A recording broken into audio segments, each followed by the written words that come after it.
My Protestant brothers and sisters will sometimes say to me, why do you have Jesus on a cross? Don't you know Jesus isn't on the cross anymore? And I'll reply, why do you have Jesus in a manger? Don't you know he's not a baby anymore? and I'm thankful for my Protestant brothers and sisters because they're usually at the forefront. They're usually ones heading up the fight against the atheists every Christmas seasons that want to take these graven images of baby Jesus out of the manger scene from public squares. But where's this disconnect?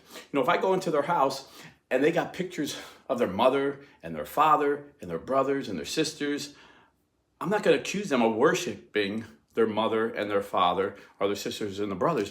When a foreigner comes to our capital and they see these grand statues of our great presidents, Abraham Lincoln and George Washington, they don't assume us Americans worship George Washington and Abraham Lincoln. So where is this disconnect?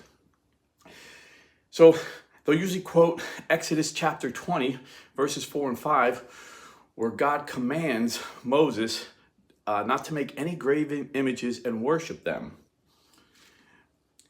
But then, if you go 5 chapters down, not much further, in the same book, Exodus 25, God gives Moses detailed instructions about the tabernacle. And he tells them to build graven images, statues of cherubim, statues of angels, this elaborate tabernacle, this beautiful tabernacle. And theologians tell us that represents the future, the church. That was a foreshadow of the church. And today, the church represents heaven. It's a foreshadow of heaven.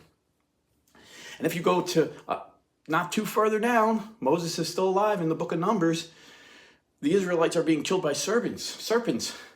And God tells Moses to make a statue of a bronze serpent. And if the people look at it, they'll be saved.